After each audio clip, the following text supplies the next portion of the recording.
बिस्मिल्लाहिर्रहमानिर्रहीम। अस्सलाम वालेकुम स्टूडेंट्स, मैं हूं हसन फरीद, आपका फिजिक्स टीचर। स्टूडेंट्स, आज का हमारा लेक्चर है अबाउट फेज। फेज एक ऐसा आर्टिकल है जो ना सिर्फ इस चैप्टर को समझने के लिए बहुत इंपॉर्टेंट है, लेकिन उसके साथ साथ ये बहुत ज्यादा कंफ्यूजिंग भी है। बच्चों को समझ नहीं आती कि हम ये फेज को क्यों डिस्कस करते हैं। तो आज मैं कुछ आसान एग्जांपल से आपको ये क्लियर करवाऊंगा कि फेज क्या है और ये क्यों इंपॉर्टेंट है। तो आइए स्टूडेंट, स्टार्ट करते हैं आज का लेक्चर।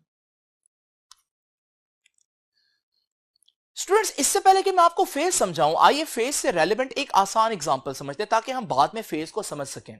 स्टूडेंट्स, अगर मैं अपने मोटिवेशन को देखूं, पूरे दिन में जो मुझे काम करने के लिए मोटिवेशन होती है, आप लोग जानते हैं कि वो डिफरेंट औकात में डिफरेंट होगी।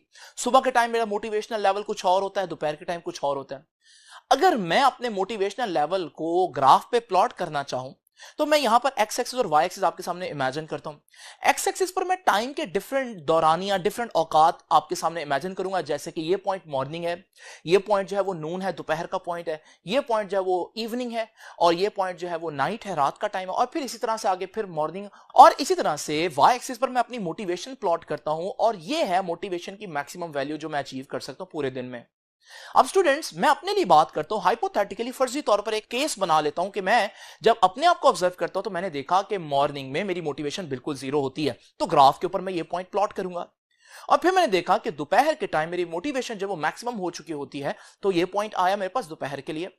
और फिर इसी तरह से मैंने देखा कि शाम के टाइम फिर से मेरी मोटिवेशन जो है वो जीरो हो चुकी होती है, और ये पॉइंट आया। और फिर मैंने देखा कि एट नाइट मैं इतना थक चुका होता कि मेरी मोटिवेशन नेगेटिव में चली जाती है, यानी मैं तो डीमोटिवेट हो जाता हूं, तो मैक्सिमम डीमोटिवेट हो जाता हूं रात के टाइम। और फिर जब मैं सोकर उठता हूं तो दोबारा से मेरी मोटिवेशन जो है वो जीरो पर होती है अगले दिन। तो स्टूडेंट्स, जब मैंने ये सारे पॉइंट्स आपके सामने ड्रॉ किए, अगर मैं इनको यहां पर मिलाऊं तो हमारे पास ये एक कर्व आई। इस कर्व में खास बात क्या है, ये कर्व मुझे बता रही है कि यहां पर मेरी मोटिवेशन जो है वो मिनिमम है, फिर मैक्सिमम है, फिर यहां पर मिनिमम है, फिर नेगेटिव में मैक्सिमम है, और फिर यहां पर दोबारा से मिनिमम है। ये मिनिमम और मैक्सिमम का चक्कर कहीं आप लोगों ने कहीं और देखा है? स्टूडेंट्स, आपको याद होगा कि हम लोगों ने जो साइन थीटा की वैल्यूज पढ़ी हैं, उसमें हम लोगों ने पढ़ा कि साइन जीरो जो है वो जीरो होता है, जो कि साइन की मिनिमम वैल्यू है। साइन 90 1 होता है, या +1 कह लेते हैं, तो ये मैक्सिमम वैल्यू है साइन की। साइन 180 फिर से जीरो होता है, तो मिनिमम वैल्यू है। और फिर साइन 270 -1 होता है, यह भी मैक्सिमम है लेकिन नेगेटिव में मैक्सिमम है। और साइन 360 जीरो है, और वो मिनिमम वैल्यू है। अगर आप यहां पर देखें तो ये तो वही पैटर्न मिनिमम और मैक्सिमम का बन रहा है जो पैटर्न मेरी मोटिवेशन लेवल का था। यानी कि जो हमारे पास साइन का ग्राफ अगर मैं आपके सामने प्लॉट करूं और उसमें मैं ये सारे एंगल एक्स एक्सिस पर लूं, तो फिर मैं देखूंगा कि हमारे पास साइन 0 मिनिमम है, साइन 90 मैक्सिमम है, साइन 180 मिनिमम है, और साइन 270 नेगेटिव में मैक्सिमम है, और साइन 360 फिर से जीरो है यानी मिनिमम है। तो मेरे पास बिल्कुल वैसा ही ग्राफ आ जाएगा जैसा मेरी मोटिवेशन का ग्राफ था। यानी मेरी मोटिवेशन पूरे दिन में ऐसे चेंज होती है जैसे साइन की वैल्यूज चेंज होती है। यानी कि मैं कह सकता हूं कि जो मेरी मोटिवेशन है, it is a function of sign. Function of sign का मतलब है कि बिल्कुल वैसे चेंज होती है जैसे साइन की वैल्यूज डिफरेंट एंगल्स पर चेंज होती हैं। तो मैं अपनी आसानी के लिए क्या करता हूं कि ये जो साइन की एंगल की वैल्यूज हैं, ये वैल्यूज मैं वहां पर सब्स्टिट्यूट कर देता हूं टाइम में जो मैंने आपके सामने इमेजिन कर लिया है, जो मॉर्निंग नून वगैरह मैंने इमेजिन किया हुआ है। अगर मैं ये वैल्यूज उसकी जगह रख दूं, तो अब आप देख रहे हैं मैं अपनी मोटिवेशन को टाइम के लिहाज से नहीं बल्कि एंगल के हिसाब से आप लोगों को बता रहा हूं। अब स्टूडेंट्स, अगर आप में से कोई मुझे कॉल करके पूछता है, हाँ भाई क्या मोटिवेशन है, तो मैं उसको अगर ये कहने की बजाय कि भाई मोटिवेशन बहुत ज्यादा है, अगर मैं कह दूं यार थीटा 90 डिग्री है, तो वो खुद ही समझ जाएगा यार थीटा 90 डिग्री है ना, इसका मतलब है सर की मोटिवेशन जो है वो तो साइन पर डिपेंड करती है, और थीटा 90 सर बता रहे तो इसका मतलब साइन 90 तो मैक्सिमम होता है। तो मेरे थीटा 90 कहने पर आप समझ जाएंगे सर मुझे बताना चाह रहे हैं कि मोटिवेशन जो है वो मैक्सिमम है। हालांकि थीटा 90 का मुझसे कोई ताल्लुक डायरेक्ट नहीं बनता। यानी इसका यह मतलब नहीं है कि आप मुझे कॉल करें और मैं आपको बताऊं कि थीटा जो है वो 90 हो गया, इसका मतलब मैं 90 डिग्री रोटेट हो गया। ऐसा कुछ नहीं है। ये 90 डिग्री वहां कोई एग्जिस्ट नहीं करता। ये सिर्फ मैं अपने मोटिवेशन के लेवल को बताने के लिए एक तरीकाकार इख्तियार कर रहा हूं, क्योंकि मेरी मोटिवेशन की जो वेरिएशन है वो बिल्कुल ऐसे है जैसे साइन की वेरिएशन है। तो अगर आप मेरे से पूछते हैं कि भाई क्या लेवल है मोटिवेशन का, मैं कहता हूं कि भाई थीटा जो है वो 270 डिग्री है। आप समझ जाएंगे कि थीटा 270 डिग्री का मतलब है सर मुझे बताना चाह रहे हैं कि मेरी मोटिवेशन इस वक्त नेगेटिव में मैक्सिमम पर पहुंची हुई, यानी कि मैं फुली डीमोटिवेट हूं। तो स्टूडेंट्स आप लोगों ने देखा कि सम टाइम हम चीजों के वेरिएशन जो है वो एंगल की टर्म्स में बताते हैं, हालांकि असल में वहां कोई एंगल होता नहीं है। थीटा 90 का मतलब ये नहीं है कि सर 90 डिग्री रोटेट कर रहे हैं या कोई फिजिकली कोई चीज है जो 90 डिग्री रोटेट कर रही है। ये जो एंगल है ये हमारे पास फिजिकल एंगल्स नहीं है, ये सिर्फ हम लोग अपने काम को आसान करने के लिए आपके सामने बनाते हैं। अगर आपको यह बात समझ में आ गई है तो फिर अब मैं आता हूं असल बात की तरफ। स्टूडेंट्स आप लोगों ने देखा कि हम लोग जब भी एक एसी सोर्स एक लोड के साथ अटैच करते हैं तो उसमें एक करंट जो है वो बहना शुरू हो जाता है, फ्लो करना शुरू हो जाता है। इस करंट की वैल्यूज जब हमने देखी तो हम लोगों को पता चला था कि शुरू में यह करंट 0 होता है और फिर उसके बाद ये करंट एक डायरेक्शन में बढ़ता है, 1 ampere, 2 ampere, 3 ampere, 4 ampere, 5 ampere maximum हो गया। फिर इसी डायरेक्शन में दोबारा ये कम होना शुरू हो जाता है, 5 ampere, 4 ampere, 3 ampere, 1 ampere, 0 ampere. लेकिन फिर उसके बाद करंट जब 0 होता है ना तो अपनी डायरेक्शन चेंज कर लेता है, अब करंट ऑपोजिट डायरेक्शन में बहना शुरू हो जाता है और बढ़ना शुरू हो जाता है, यानी 1 ampere, 2 ampere, 3 ampere, 4 ampere, 5 ampere, ये ऑपोजिट डायरेक्शन में बढ़ रहा है। और फिर ये उसी ऑपोजिट डायरेक्शन में कम होना शुरू हो जाता है, तो फिर हमारे पास 5 ampere, 4 ampere, 3 ampere, 2 ampere, 1 ampere और 0 एम्पेयर। ये हमारे पास ऑल्टरनेटिंग करंट का साइकिल था। इसको मैंने डिटेल में लास्ट लेक्चर में डिस्कस किया हुआ है, इसलिए यहां पर बस आपको इतना ओवरव्यू देता हूं। अब स्टूडेंट्स अगर आप अपने करंट को गौर से देखें तो आप लोग इस करंट को यहां पर प्लॉट कर सकते हैं। तो आप लोगों ने देखा कि करंट जो है वो हमारे पास यहां वाई एक्सिस पर मैं ले लेता हूं और एक्स एक्सिस पर मैं आपके सामने टाइम ले लेता हूं। तो हमने देखा कि शुरू में करंट बिल्कुल 0 था, फिर आप लोगों ने देखा कि करंट बढ़ते बढ़ते मैक्सिमम वैल्यू पर गया, तो मैं ये आपके सामने प्लॉट कर देता हूं कि ये मैक्सिमम हो गया। उसके बाद फिर आपने देखा कि उसी डायरेक्शन में करंट कम होना शुरू हो गया, कम होते होते 0 हुआ, तो ये मैं आपके सामने ग्राफ के ऊपर प्लॉट कर देता हूं। फिर हमने देखा करंट ने अपनी डायरेक्शन रिवर्स कर ली और रिवर्स डायरेक्शन में बढ़ते बढ़ते मैक्सिमम हो गया, तो ग्राफ के ऊपर रिवर्स डायरेक्शन में बढ़ते बढ़ते करंट का आपके पास ये पॉइंट आएगा। और फिर उसी रिवर्स डायरेक्शन में करंट दोबारा से कम होना शुरू हो गया और फिर हमारे पास जब ग्राफ पे प्लॉट करेंगे तो हमारे पास रिवर्स डायरेक्शन में करंट कम होते होते ये पॉइंट आ गया। यानी कि जो ऊपर वाला पोर्शन है ये आपको बता रहा है कि करंट एक डायरेक्शन में जा रहा है, सपोज कर ले ए से बी, और जो नेगेटिव करंट का साइकिल है वो ये बता रहा है कि करंट बी से ए जा रहा है, यानी कि करंट अपने ऑपोजिट डायरेक्शन में जा रहा है। अब स्टूडेंट्स इस ग्राफ को अगर आप गौर से देखें तो यहां पर क्या है, करंट मिनिमम था, फिर करंट मैक्सिमम था, फिर करंट मिनिमम था, फिर करंट ऑपोजिट डायरेक्शन में मैक्सिमम था यानी नेगेटिव में मैक्सिमम था, और फिर करंट दोबारा से 0 था। अगर आपको कुछ याद आया हो तो ये तो बिल्कुल वैसे ही जैसे मेरा मोटिवेशन का ग्राफ बना था वैसा ग्राफ बना है। और ये मिनिमम और मैक्सिमम, मिनिमम मैक्सिमम की वैल्यूज का बिल्कुल यही एग्जैक्ट रेपिटेशन तो मैंने आपको साइन के ग्राफ में भी अभी दिखाया। इसका मतलब यहां पर जो हमारा करंट है वो साइन के ग्राफ से बिल्कुल मिलता जुलता है, यानी कि करंट की जो वेरिएशन है वो बिल्कुल वैसे ही है जैसे साइन की वैल्यूज डिफरेंट एंगल्स पर चेंज होती हैं। तो स्टूडेंट्स फिर मैं क्या करता हूं, वही वाला काम कि मैं अपने करंट को ये एंगल्स जो साइन के एंगल्स हैं ये वहां सब्स्टिट्यूट करके एंगल्स की फॉर्म में बताता हूं। अब मैं आपके सामने ये जो एंगल्स बना रहा हूं ये कोई फिजिकल एंगल्स नहीं है, ये कोई करंट नहीं बना रहा कहीं एंगल, ये एंगल का काम है सिर्फ आपको ये बताना कि किसी लम्हे करंट की वैल्यू कितनी है। मिसाल के तौर पर मैं कहता हूं कि एंगल 90 है, तो इसका मतलब आप समझ जाएंगे क्योंकि करंट साइन का फंक्शन है और साइन 90 पर मैक्सिमम होता है, तो सर बताना चाह रहे हैं करंट मैक्सिमम पहुंच गया। मैं कहता हूं कि एंगल 180 है, ये जब मैं एंगल 180 बोलूंगा तो आप समझ जाएंगे कि सर बताना चाह रहे हैं कि करंट जो है वो इस वक्त 0 है, हाफ साइकिल कंप्लीट हो चुका है और अब करंट ऑपोजिट डायरेक्शन में बढ़ना शुरू हो गया। देखिए अगर मैं आपको वैसे बताऊं कि यहां क्या हो रहा है इस पॉइंट पर तो मुझे बहुत सी चीजें बतानी पड़ेंगी। इतनी सारी बातें कहने की बजाय अगर मैं आपको यह कह दूं कि थीटा 180 है, आप खुद सारी बातें समझ जाएंगे कि सर क्या कह रहे हैं, क्योंकि थीटा 180 पर आप लोगों ने क्या देखा कि हमारे पास जो करंट है वो 0 होता है और अब वो डायरेक्शन चेंज करने जा रहा होता है। तो हम अपने काम को आसान करने के लिए यहां पर करंट को एंगल की टर्म्स में डिफाइन करेंगे क्योंकि current is a function of sign.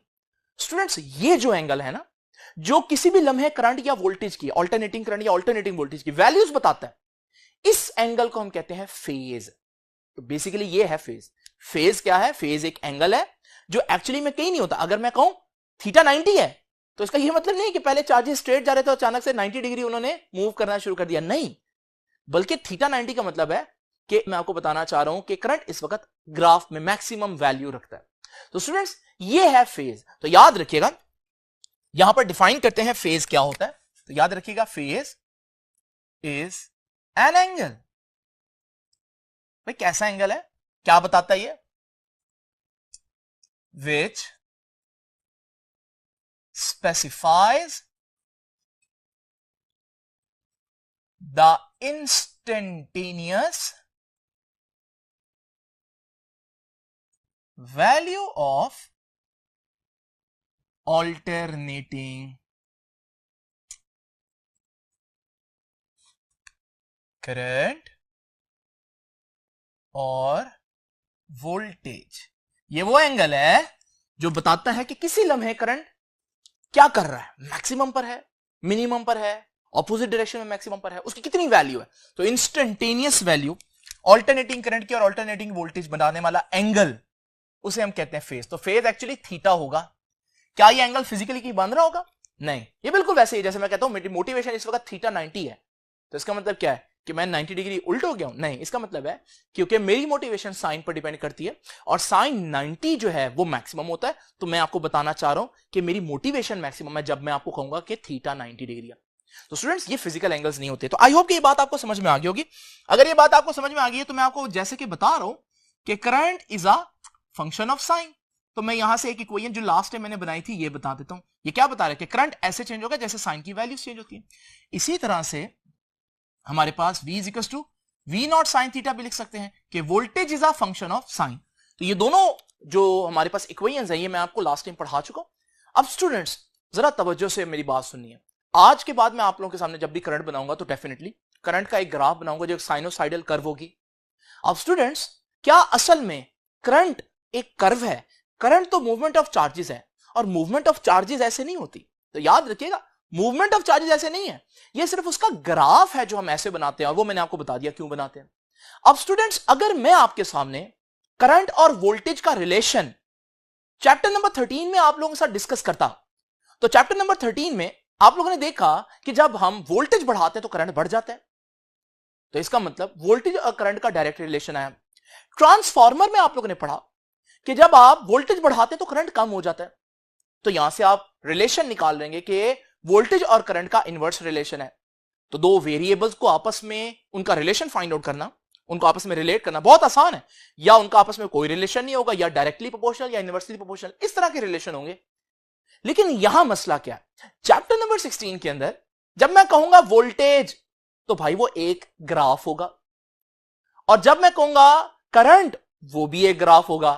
अब ग्राफ को दूसरे ग्राफ से कैसे रिलेट करें, एक ग्राफ का दूसरे ग्राफ से क्या रिलेशन बन रहा है, यहां ये मसला है। तो वहां पर तो डायरेक्टली और इनवर्सली रिलेशन होते थे, लेकिन यहां पर क्योंकि आप अपने वेरिएबल्स को एक ग्राफ की फॉर्म में, एक वेव फॉर्म में शो कर रहे हैं, तो एक वेव का दूसरी वेव के साथ, एक ग्राफ का दूसरे ग्राफ के साथ क्या रिलेशन हो सकता है, ये अब हम लोगों ने डिस्कस करना है। तो असल आज का मुद्दा यह है।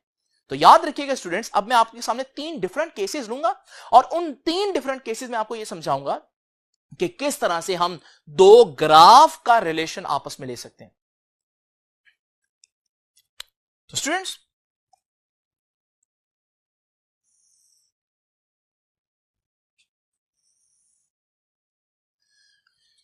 ये 3 काम हो सकते हैं आपके पास।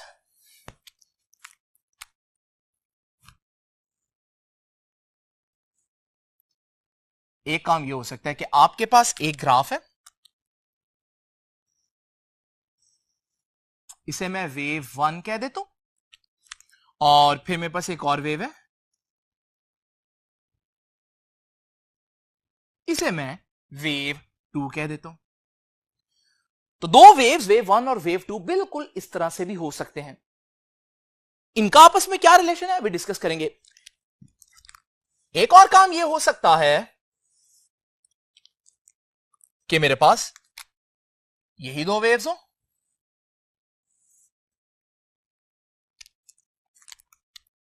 और मेरे पास एक वेव ये हो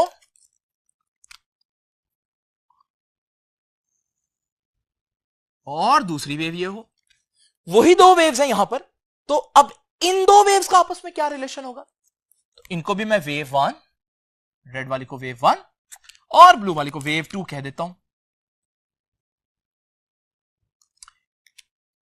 इसी तरह से थर्ड केस जो मैं आपके सामने हाइपोथेटिकली इमेजिन करूंगा वो है कि मेरे पास ये एक वेव है और इसके साथ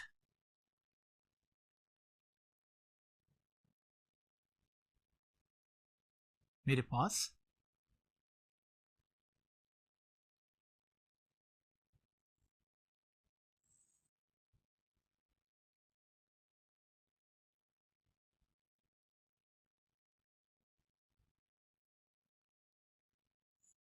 ये एक वेव है, इसको भी मैं वेव 1 और वेव 2 का नाम देता हूं। तो आप लोगों ने देखा कि मैंने आपके सामने तीन एक जैसी वेव्स इमेजिन की हैं, लेकिन आप लोग देख रहे हैं कि उन वेव्स को जब मैं इकट्ठा बना रहा हूं तो मेरे पास तीन एक जैसी पिक्चर्स नहीं आ रही। इन तीनों पिक्चर्स में फर्क किस चीज का है, आइए जरा देखते हैं।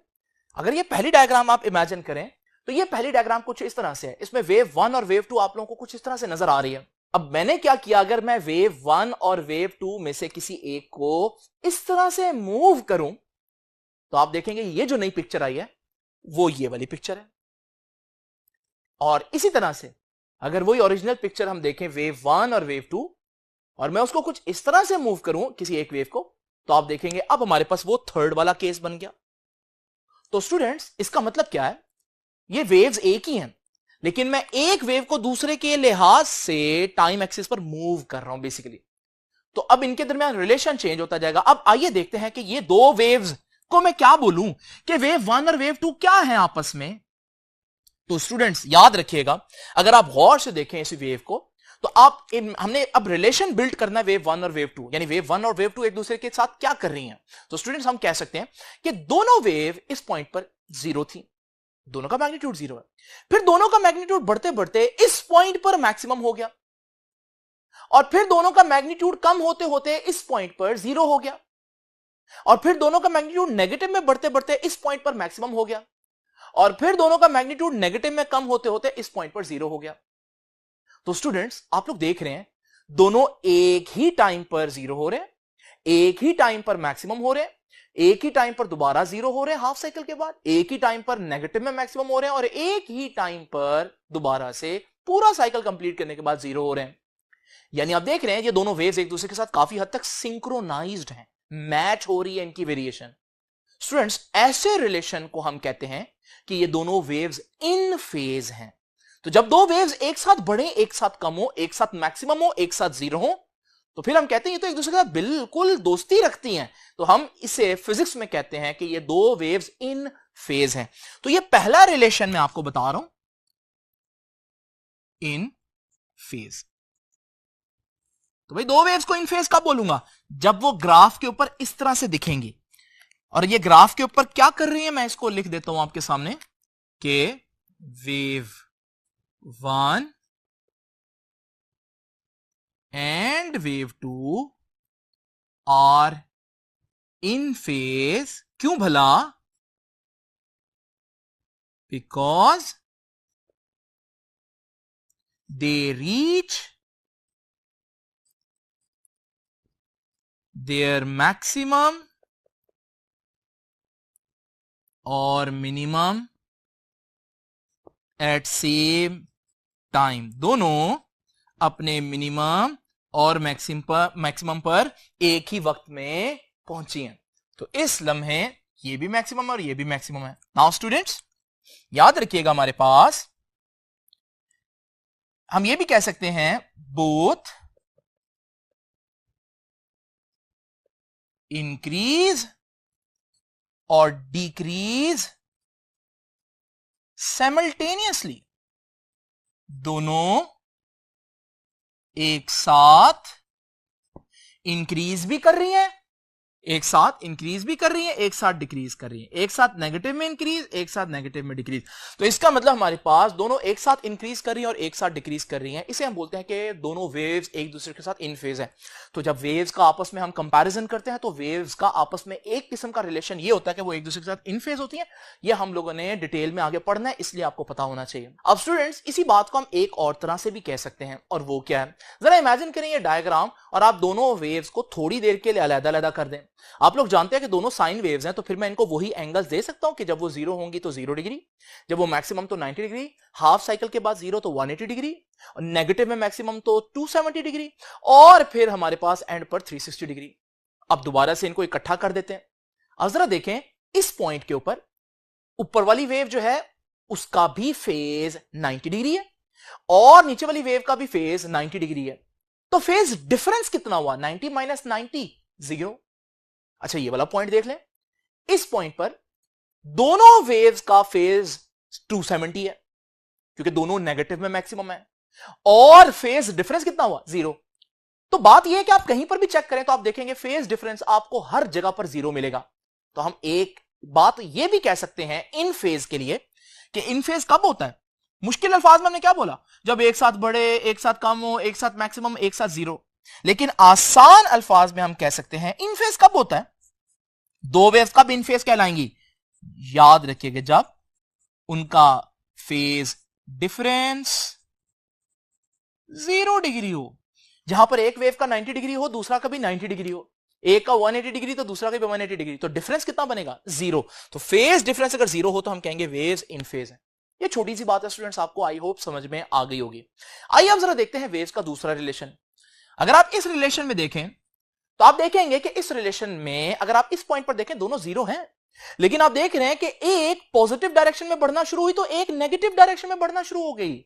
ये तो मैचिंग बिहेवियर नहीं है, ये आपस में सिंक्रोनाइज तो नहीं है, ये तो बिल्कुल एक दूसरे के ऑपोजिट करने वाला काम है कि एक जो है वो एक डायरेक्शन में जा रही है तो दूसरी बिल्कुल ऑपोजिट डायरेक्शन में जा रही है।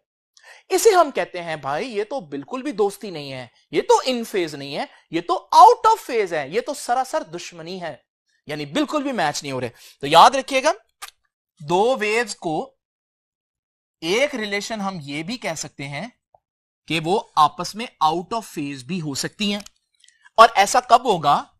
ऐसा तब होगा जब आप देखेंगे कि व्हेन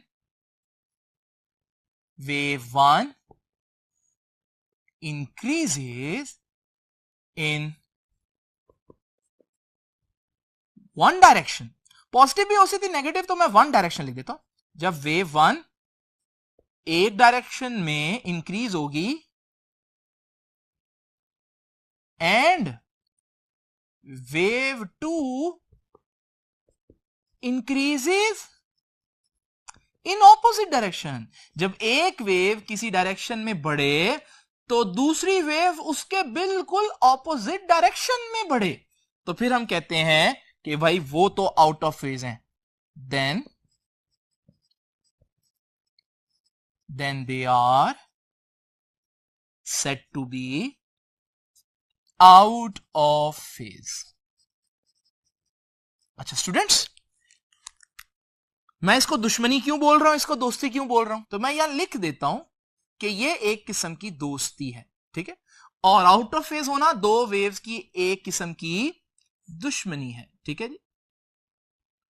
अब स्टूडेंट्स मैं इसको दुश्मनी क्यों बोल रहा हूं? आप डेली लाइफ में भी ऐसे देखते हैं ना, जब आप एक तरफ को जाते हैं तो जो आपका दोस्त होगा वो आपके साथ चलेगा, लेकिन अगर आप एक काम करने लगे हैं तो आपका जो दुश्मन होगा वो आपके बिल्कुल ऑपोजिट काम करेगा। तो यहां पर भी ऐसा ही हो रहा है। तो इन दो वेव्स की आपस में बिल्कुल भी दोस्ती नहीं है। अब स्टूडेंट्स ये चीज आप लोगों ने सीआरओ में पढ़ी थी चैप्टर नंबर 14 में, लेकिन मैंने यहां पर फिर भी एक्सप्लेन कर दिया क्योंकि एक्चुअली में जब इन फेज की बात होनी चाहिए तो आपको पता होना चाहिए आउट ऑफ फेज भी क्या है। अब स्टूडेंट्स इसको भी मैं एक आसान तरीके से समझा सकता हूं। जरा आउट ऑफ फेज दोनों वेव्स को देखिए और स्टूडेंट्स इन दोनों वेव्स को अलग कर देते हैं। ये पहली वेव तो आपको सिंपल नजर आ रही है। पहली वेव जो है उसमें ये 0.0 डिग्री, ये 90 डिग्री, ये 180, ये 270 और ये 360। लेकिन अगर आप ये दूसरी वेव देखें तो दूसरी वेव में आप देख रहे हैं कि यहां तो नेगेटिव पोर्शन पहले आ रहा है। तो आप थोड़ी देर के लिए इमेजिन कर लें, पॉजिटिव पोर्शन को इमेजिन कर लें जस्ट। अगर आप इमेजिन करें तो फिर पॉजिटिव पोर्शन अगर एग्जिस्ट करता हो तो ये 0 होगा, ये 90 होगा, तो फिर ये पॉइंट जो वेव के अंदर पहला पॉइंट बन रहा है ये 180 डिग्री हुआ, और फिर ये 180 होगा तो फिर ये 270 और ये 360 और इसी तरह से आप 90 ऐड करते जाए तो हमारे पास ये जो फेज बनेगा इसका। अब स्टूडेंट्स दोनों वेव्स को इकट्ठा कर देते हैं। ये मैंने दोनों वेव्स को इकट्ठा कर दिया। इस पॉइंट पर अगर आप देखें तो ऊपर वाली वेव का जो फेज है वो 0 डिग्री बन रहा है, जबकि नीचे वाली वेव का 180 डिग्री। या फेज सेम नहीं है एक ही पॉइंट के ऊपर। तो अगर एक 180 है दूसरा 0 है तो डिफरेंस कितना बना? 180 बना, क्योंकि 180 माइनस 0 इज 180 डिग्री। और स्टूडेंट्स अगर आप ये वाला पॉइंट देखें, यहां ऊपर वाली वेव 90 डिग्री है और नीचे वाली जो वेव है उसका फेज 270 है। और अगर आप फेज डिफरेंस देखें दोनों पॉइंट पर तो आप देखेंगे कि हमारे पास phase difference 270 minus 90 still 180 degree आ रहा है। यानी कि आप कहीं पर भी चेक कर लें तो फेज डिफरेंस कितना आएगा? 180 डिग्री आएगा। तो आउट ऑफ फेज को बताने का एक तरीका यह भी है कि आप यूं कह दें मुश्किल तरीका क्या है, जब एक बढ़ रही हो तो दूसरी ऑपोजिट डायरेक्शन में बढ़ रही हो। लेकिन आसान अल्फाज में अगर आपने बताना ना दो वेव्स की दुश्मनी है, आउट ऑफ फेज है, तो आप आसान अल्फाज में कम वक्त में क्या बता सकते हैं, आप सिर्फ ये बता दें फेज डिफरेंस कितना है 180 डिग्री। जब आप बोलेंगे ना 180 डिग्री, हम समझ जाएंगे कि वो दोनों वेव्स एक दूसरे के बिल्कुल ऑपोजिट बिहेवियर रखती हैं। स्टूडेंट्स, ये बात आपको समझ में आई? आपने इन दोनों केसेस में खास बात देखी। खास बात क्या है, ये दोनों एक्सट्रीम केसेस हैं, पक्की दोस्ती और पक्की दुश्मनी, समझ लगी? लेकिन जरूरी नहीं हमेशा ऐसा हो। अगर हमारे पास दो वेव्स इस तरह से, तो ये पक्की दोस्ती है, बिल्कुल 180 डिग्री डिस्प्लेस कर दूं तो पक्की दुश्मनी। लेकिन व्हाट अबाउट दिस केस, यहां पर आप देख रहे हैं दोनों वेव्स में पक्की दोस्ती भी नहीं है, पक्की दुश्मनी भी नहीं है, तो यहां पर हमारे पास क्या केस होगा? ये है हमारे पास एक जनरल केस, जिसको मैंने थर्ड केस आपके सामने शो किया। तो स्टूडेंट्स, अब ये थर्ड केस क्या है? ये इन दोनों के दरमियान में, अगर फेज डिफरेंस ना 0 हो ना 180 हो, तो फिर क्या होगा? आइए स्टूडेंट्स, अब इस केस को देखते हैं। अगर आप ये वाला केस इमेजिन करें, तो जैसे इन फेज वेव्स इमेजिन कर लें, तो इन फेज वेव में अगर आप एक वेव को डिस्प्लेस करें, 180 नहीं करना, लेकिन थोड़ा सा डिस्प्लेस कर दिया आपने, सपोज करें आपने इतना डिस्प्लेस कर दिया, अब हमारे पास ये जो दो वेव्स हैं, इनका आपस में क्या रिलेशन है? तो आप गौर से देखें तो आप कहेंगे कि यहां पर एक जो वेव है उसका मैग्नीट्यूड इस पॉइंट पर 0 है, लेकिन उसी पॉइंट के ऊपर अगर आप देखें दूसरी जो वेव है वो अपने मैक्सिमम पर पहुंची हुई है। यानी अभी एक वेव का मैग्नीट्यूड 0 है, जबकि दूसरी वेव मैक्सिमम पर पहुंच गई है। यह तो अक्सर जब आप दौड़ लगा रहे हो तो होता है कि एक शख्स अभी अपनी जगह से चला भी नहीं है और दूसरा फिनिश लाइन तक पहुंच गया। इस सूरत में हम कहेंगे कि वो जो शख्स फिनिश लाइन पर पहुंच गया है वो तो लीड कर रहा है। लीड करने का मतलब क्या? आगे चल रहा है। और जो शख्स पीछे रह गया है उसे हम कहेंगे कि वो लैग कर रहा है। तो यहां पर भी अगर आप गौर से देखें, ना इनमें पक्की दोस्ती है, ना इनमें पक्की दुश्मनी है, neither they are in phase nor they are out of phase, बल्कि हम कह सकते हैं कि यहां पर एक वेव पीछे है और दूसरी वेव थोड़ी सी आगे चल रही है, एडवांस में चल रही है। अभी एक वेव 0 पर थी, तो दूसरी मैक्सिमम पर पहुंच चुकी है। तो स्टूडेंट्स, इसे हम कहेंगे कि this wave is leading the other wave, या मैं उल्टा भी कह सकता हूं, मैं कह सकता हूं this wave is lagging behind the other wave. तो अगर मैं ये कह सकता हूं कि ये वेव इससे आगे है, तो मैं कह सकता हूं दूसरी वेव उससे पीछे होगी। तो लीड और लैग एक ही सेंटेंस में बोले जा सकते हैं। तो स्टूडेंट्स, ये केस अब देखते हैं। हमारे पास हमने क्या देखा कि इस केस में आप कैसे एक्सप्लेन करेंगे इन दो वेव्स का आपस में क्या रिलेशन है। इसमें आप कहेंगे कि ये जो वेव है इस वक्त 0 थी, तो जिस वक्त ये 0 है ब्लू वाली वेव मैक्सिमम पर पहुंची हुई है, तो इसका मतलब ब्लू वाली वेव ऐसा लग रहा है जैसे आगे चल रही है। तो ब्लू वाली वेव लीड कर रही है और रेड वाली वेव जो है वो लैग कर रही है, पीछे रह गई है। तो क्या लिखेंगे आप? व्हेन रेड वेव 1 है, तो when one wave is 0, when wave 1 is 0, जब वेव 1 का मैग्नीट्यूड 0 है, the other wave is at its maximum position। जब एक 0 पर है तो दूसरी अपनी मैक्सिमम पर है, ठीक है ना? तो फिर हम कहेंगे, क्या कहेंगे जी? हम कहेंगे कि यहां पर इस केस के अंदर जो वेव 2 है, wave 2 is leading wave 1 by, अभी यहां तक चलें, बाय को भी मैं बाय बाय कर देता हूं, उसको छोड़ देता हूं। तो यहां पर हम लोग ने क्या सीखा कि हमारे पास जो वेव 2 है वो वेव 1 को लीड कर रही है। वेव 1 अभी 0 पर थी और वेव 2 मैक्सिमम पर पहुंची हुई है, फिनिश लाइन पर पहुंच भी गई है। तो वेव 2 आगे चल रही थी, इसका मतलब वेव 2 इज लीडिंग वेव 1। मैं इसका उल्ट भी कह सकता हूं, और मैं ये भी कह सकता हूं कि wave 1 is lagging behind wave 2। तो हम ये भी कह सकते हैं कि हमारे पास वेव 1 वेव 2 से लैग कर रही है या वेव 2 वेव 1 को लीड कर रही है। तो याद रखिएगा हमारे पास ये बेसिकली इन फेज पक्की दोस्ती, ये पक्की दुश्मनी। लेकिन अगर दरमियान का कोई केस हो, ना 180 का डिफरेंस हो ना 0 का डिफरेंस हो, दरमियान का कोई केस हो, फिर हम इसको यहां से यूं देखेंगे। तो स्टूडेंट्स फिर एक वेव या लीड कर रही होगी या लैग कर रही होगी। स्टूडेंट्स आप लोगों ने देखा कि इन फेज को मैं फेज डिफरेंस के तौर पर भी बता सकता हूं, आउट ऑफ फेज को मैं फेज डिफरेंस के तौर पर भी बता सकता हूं। तो यहां पर भी मुझे फेज डिफरेंस के तौर पर बताना आना चाहिए ना। तो अगर आप गौर से देखें, इसी सिचुएशन को अगर आप इमेजिन करें तो दोनों वेव्स को थोड़ी देर के लिए अलग कर लेते हैं। अगर आप ये वाली वेव देखें तो ये तो 0 से स्टार्ट हो रही है, तो इसके तो वही एंगल्स है, बार बार बता चुका हूं। तो आप लोग इमेजिन कर लें 0, 90 डिग्री, 180 डिग्री, 270 और 360। लेकिन दूसरी वेव अगर आप गौर से देखें तो वो 0 से स्टार्ट नहीं हो रही। कहां से स्टार्ट हो रही है? मैक्सिमम से। अगर मैं थोड़ी देर के लिए आपको इमेजिन करवाने के लिए इसका बाकी पोर्शन आप लोगों के सामने ड्रॉ कर दूं, तो फिर आपको पता चलेगा कि ये पॉइंट एक्चुअली 0 बन रहा है, क्योंकि यहां से वो स्टार्ट हो रही है। तो फिर ये जो ग्राफ के ऊपर पहला पॉइंट आ रहा है ये 90 डिग्री होगा, और फिर ये 90 होगा तो अगला 180 डिग्री, फिर 270, फिर 360 एंड सो ऑन। अब स्टूडेंट्स हमारे पास दोनों वेव्स को करते हैं इकट्ठा। जब मैंने दोनों वेव्स को इकट्ठा किया तो मैंने देखा कि ये जो हमारे पास वेव 1 है, इस पॉइंट के ऊपर आप देख रहे हैं कि वेव 1 0 है, तो इसका फेज आपको नजर आ रहा है कि 0 डिग्री है। जबकि इसी पॉइंट के ऊपर वेव 2 मैक्सिमम पर है, तो उसका फेज आपको नजर आ रहा है कि वो 90 डिग्री है। और स्टूडेंट्स डिफरेंस कितना बना? 90 डिग्री का। तो याद रखिएगा हम ये भी कह सकते हैं कि यहां पर फेज डिफरेंस कितना हुआ? 90 डिग्री का। लेकिन स्टूडेंट्स बजाय मैं ऐसे लिखने के, मैं इस चीज को जो फेज डिफरेंस 90 डिग्री का आया है, मैं उसको स्टेटमेंट के अंदर एम्बेड कर दूंगा। कैसे? हमारे पास वेव 2 इज लीडिंग वेव 1, तो मैं इसके आगे लिख दूंगा वेव 2 वेव 1 को लीड कर रही है। कितना डिग्री आगे चल रही है? By 90 degree. आप इसको पाई बाय 2 रेडियन भी लिख सकते हैं। बिल्कुल इसी तरह से जब मैं कहूंगा wave 1 is lagging behind wave 2, wave 1 wave 2 से पीछे रह गई है, तो उसके साथ भी मैं आगे क्या लिखूंगा? बाय 90 डिग्री और पाई बाय 2। तो स्टूडेंट्स ये है हमारे पास लैग और लीड के केस को लिखने का तरीका। ये आगे बहुत ज्यादा इस्तेमाल होना है, कम से कम 5 जगहों पर यूज होना है, तो इस वजह से आप लोगों को ये पता होना चाहिए। अब स्टूडेंट्स क्योंकि 90 डिग्री मैंने आपको एग्जांपल दी, तो बच्चे समझते हैं बस लीड और लैग 90 डिग्री हो सकता है। ऐसा नहीं है।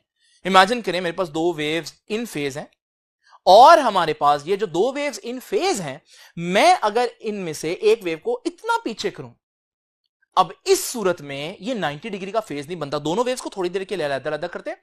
ये वेव सिंपल है, आपको मालूम है, ये 0 से लेकर 360 डिग्री तक मैं इनको नंबर दे देता हूं।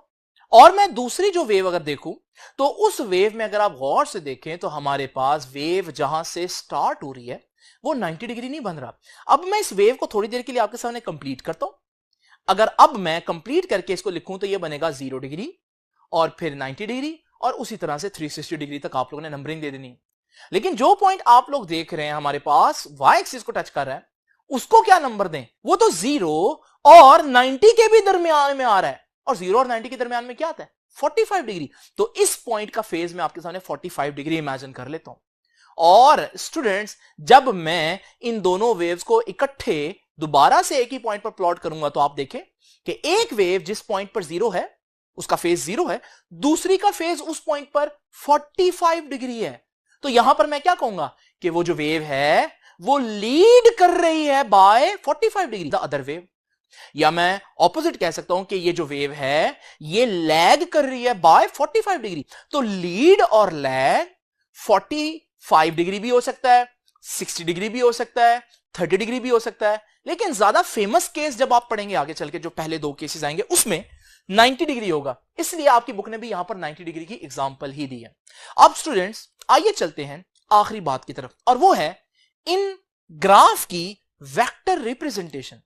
वेक्टर कहां से आ गया? वेक्टर तो हम लोग पढ़ चुके हैं फर्स्ट ईयर में। यहां वेक्टर कोई बनता भी नहीं है। क्यों? क्योंकि हम डिस्कस करेंगे वोल्टेज और करंट, और हम लोग पढ़ के आ चुके हैं वोल्टेज और करंट कैसी क्वांटिटीज हैं? स्केलर क्वांटिटीज हैं, इनकी कोई डायरेक्शन नहीं होती। लेकिन अब मैं यहां पर वेक्टर क्यों लेकर आ रहा हूं? तो आइए स्टूडेंट्स जरा चलते हैं कि समझें वेक्टर हम यहां पर क्यों लेकर आ रहे हैं।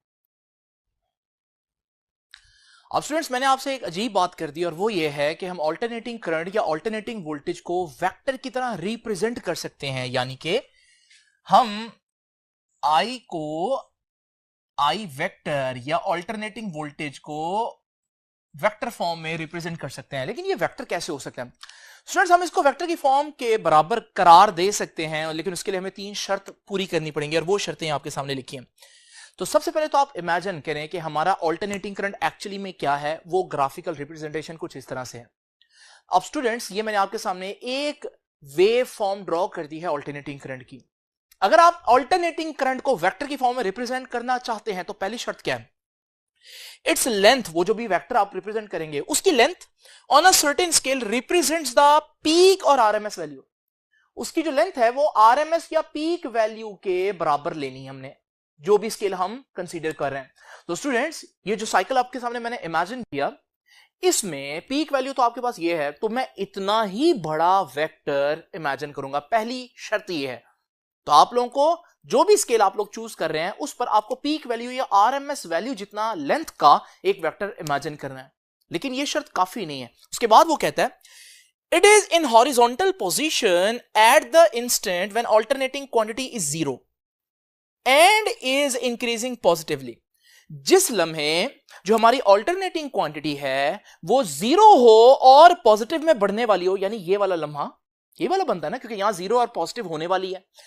इस लम्हे वो जो आपने वेक्टर इमेजिन किया उसको आपने हॉरिजॉन्टल लेना है। तो यानी कि वेक्टर की जो स्टार्टिंग पोजीशन है वो ये होगी कब? जब आपकी वेव की स्टार्टिंग पोजीशन ये है, यानी कि जब आपकी जो वेव है वो 0 से स्टार्ट हो रही है और पॉजिटिव में जा रही है, उस वक्त आपका वेक्टर जो है वो हमारे पास हॉरिजॉन्टल डायरेक्शन में होगा। तीसरी आपने इंपॉर्टेंट बात क्या इमेजिन करनी है?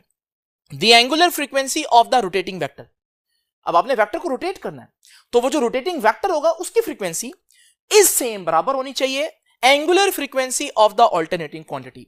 वो जो क्वांटिटी है उसकी फ्रीक्वेंसी के। आसान अल्फाज में देखिए, जितनी देर में आपकी ये एक वेव बनती है उतनी ही देर में ये वेक्टर एंटी क्लॉकवाइज रोटेट करके अपनी इनिशियल पोजीशन में आ जाए।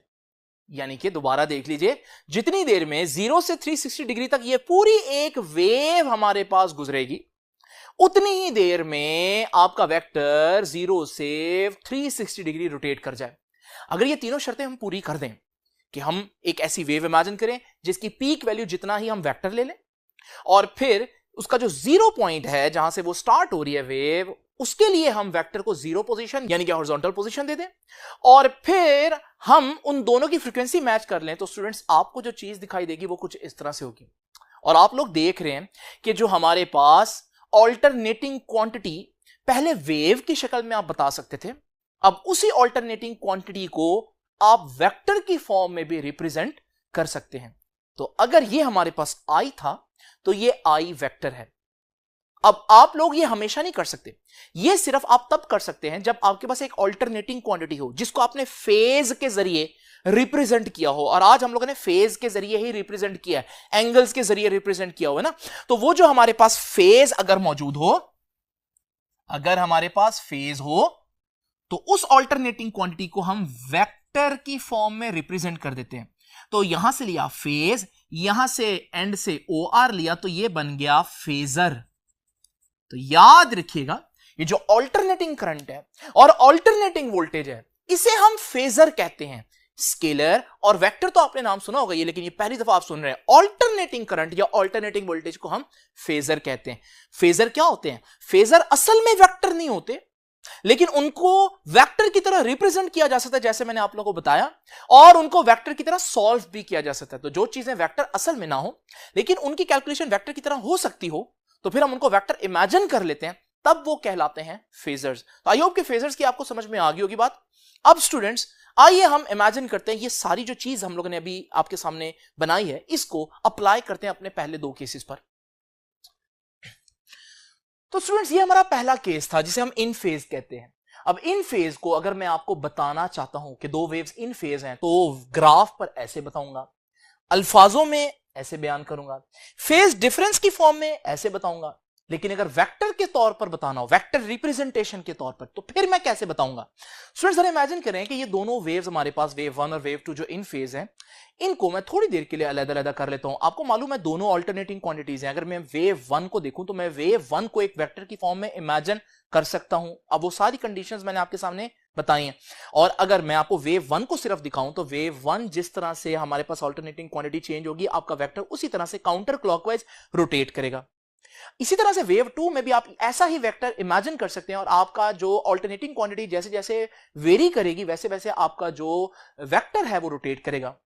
अब स्टूडेंट्स अगर यहां पर हम दोनों ग्राफ को फिर से इकट्ठा कर दें और दोनों वेक्टर डायग्राम को भी करीब ले आए, तो फिर आप देखेंगे जब मैं इन दोनों क्वांटिटीज को एक साथ यहां पर वेरी करूंगा तो उनके वेक्टर्स आप लोग देख रहे हैं इस तरह से रोटेट होंगे। अगर मैं इस पॉइंट पर वेक्टर आपके सामने रोक दूं तो आप देखेंगे दोनों वेक्टर्स पैरेलल हैं। और अगर मैं इस पॉइंट पर आपके सामने वेक्टर रोकूं तो आप देखेंगे दोनों वेक्टर्स पैरेलल हैं। यानी कि आप देखेंगे कि हमारे पास जब दो क्वांटिटीज फेज में हो तो वेक्टर्स की फॉर्म में जब आप उनको ड्रॉ करेंगे ना, उनके वेक्टर्स हमेशा पैरेलल आपको नजर आएंगे। लेकिन अगर मैं इनिशियल पॉइंट पर देखूं जब टाइम 0 था तो वहां पर आप देखेंगे तो हमारे पास ये पिक्चर आएगी। इसमें भी वेक्टर्स पैरेलल हैं लेकिन दोनों एक्स एक्सिस में। ये वाली पिक्चर मैं आपके सामने यहां पर ड्रॉ कर रहा हूं। तो याद रखिएगा इन फेज के केस में वेक्टर रिप्रेजेंटेशन, क्योंकि दोनों वेव्स एक दूसरे के साथ फेज में हैं, तो इस पॉइंट की पिक्चर अगर मैं आपको वेक्टर फॉर्म में दिखाना चाहूं, कौन सा पॉइंट है ये? Time is equal to 0। इस पॉइंट पर तो हमारे पास अगर वेव 1 रेड में इस तरह से है तो वेव 2 उसके बिल्कुल पैरेलल होगी। और आपने एक बात नोट की, मैंने जानबूझकर वेव 2 का जो वेक्टर उसको थोड़ा सा छोटा बनाया क्योंकि हम लोगों ने पहले डिसाइड किया हुआ है कि हमारे पास दोनों के जो वेक्टर्स हैं वो उनके पीक वैल्यू की रेशियो में लेंगे। तो इसकी पीक वैल्यू ये है तो इसका वेक्टर इतना होगा, और जो हमारे पास दूसरा ग्राफ है उसकी पीक वैल्यू यहां से इतनी होगी तो वो उसका वेक्टर बढ़ा लेंगे। लेकिन दोनों को एक दूसरे को पैरेलल बनाएंगे। ये जो पिक्चर है ये सिर्फ t इज इक्वल टू 0 के लिए है। वैसे अगर आप देखें तो हमारे पास ये पिक्चर रोटेट होगी, लेकिन टाइम इज इक्वल टू 0 पर ये हॉरिजॉन्टल भी होंगे और पैरेलल भी होंगे। वरना हॉरिजॉन्टल ना भी हो, पैरेलल ये रहेंगे। तो जब भी मैं दो क्वांटिटीज, अल्टरनेटिंग क्वांटिटीज के वेक्टर्स पैरेलल बनाऊं, आप फौरन समझ जाएंगे कि वो इन फेज है। तो इन फेज बताने के लिए मेरे पास कितने तरीके हैं। मैं ग्राफ की फॉर्म में इस तरह से ड्रॉ करके बता सकता हूं इन फेज है, मैं आपके सामने वर्ड्स की फॉर्म में बता सकता हूं, बोलकर बयान करके बता सकता हूं, मैं फेज डिफरेंस बताकर आपको बता सकता हूं कि दोनों क्वांटिटीज इन फेज हैं, या मैं दो वेक्टर सिंपल से ड्रॉ करके आपको बता सकता हूं कि ये दोनों इन फेज हैं। स्टूडेंट्स आउट ऑफ फेज में अब मैं डिटेल में नहीं जाता क्योंकि ये इस चैप्टर में आप लोग नहीं पढ़ेंगे। आइए चलते हैं ये लीड और लैग वाला जो केस था उस पे। अब स्टूडेंट्स इसी ग्राफ को जरा इमेजिन कर लेते हैं यहां पर, और अब जरा गौर से देखिए कि हमारे पास ये दोनों ग्राफ मैंने अलग-अलग कर दिए। आपको मालूम है ये जो वेव 1 है, इस वेव 1 का मैं एक पीक वेक्टर यहां पर आपके सामने ड्रॉ कर सकता हूं, और मैं आपको अगर इसको वेरी करके दिखाऊं तो ये इस तरह से उस अल्टरनेटिंग क्वांटिटी का वेक्टर है जो रोटेट करेगा। इसी तरह से स्टूडेंट्स अगर आप वेव 2 का केस देखें तो वेव 2 आप देख रहे हैं स्टार्टिंग पर 0 पर नहीं है। अब स्टूडेंट्स मैं थोड़ी देर के लिए इसको थोड़ा सा आपके सामने ड्रॉ करके ये एक्स्ट्रा पोर्शन बना देता हूं। ये 0 है। अगर ये 0 है तो आपको मालूम है 0 पर वेक्टर हॉरिजॉन्टल होना चाहिए, तो ये वेक्टर हॉरिजॉन्टल है। तो अगर ये इतना पोर्शन वेरी करे तो आपका वेक्टर यहां पर आ जाएगा। अब आप उस पोर्शन को भूल जाएं तो हमारे पास इस वेव का जो वेक्टर होगा उसकी स्टार्टिंग पोजीशन ये है, क्योंकि वो वेव 0 से स्टार्ट ही नहीं हो रही, वो तो 90 डिग्री से स्टार्ट हो रही है। अब स्टूडेंट्स दोनों वेव्स को और दोनों वेक्टर्स को मैं इकट्ठा कर रहा हूं आपके सामने। अब जरा दोनों वेव्स को इकट्ठे वेरी करता हूं। जब आपके सामने दोनों वेव्स को इकट्ठे वेरी करूंगा तो आप देख रहे हैं दोनों वेक्टर्स रोटेट हो रहे हैं, लेकिन आपने जो बात नोट करनी वो ये है कि दोनों वेक्टर्स के दरमियान एंगल 90 डिग्री है, जो कि ये बात की निशानदेही कर रहा है कि वेव 2 वेव 1 को 90 डिग्री लीड कर रही है या वेव 1 वेव 2 को 90 डिग्री लैग कर रही है। एक ही बात है, लेकिन 90 डिग्री इंपॉर्टेंट है।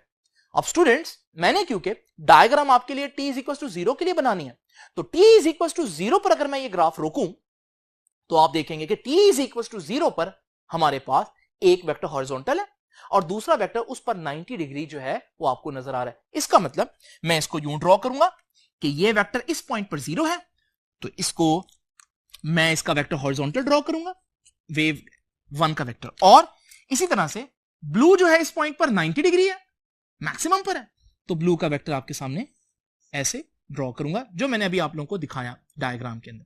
और स्टूडेंट्स इनके दरमियान एंगल आप लोग देख रहे हैं कितना है, 90 डिग्री।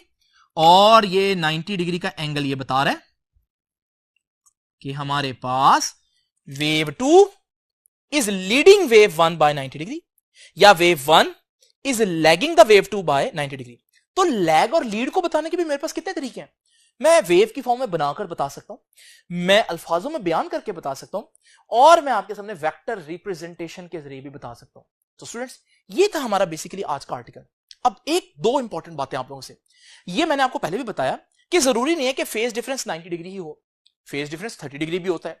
उस सूरत में हमारे पास क्या होगा, उस सूरत में जब आप देखेंगे कि हमारे पास दो वेव्स 30 डिग्री पर हैं, तो जब आप उनके वेक्टर्स इमेजिन करेंगे तो आप देखेंगे उनके वेक्टर्स भी 30 डिग्री पर ही होंगे।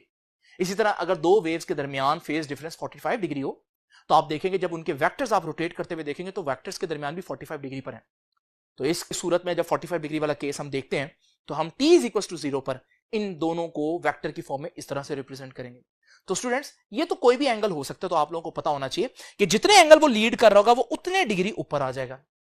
अच्छा स्टूडेंट्स एक और इंपॉर्टेंट बात, और वो बड़ी इंपॉर्टेंट बात है, जरा ध्यान से सुनिएगा।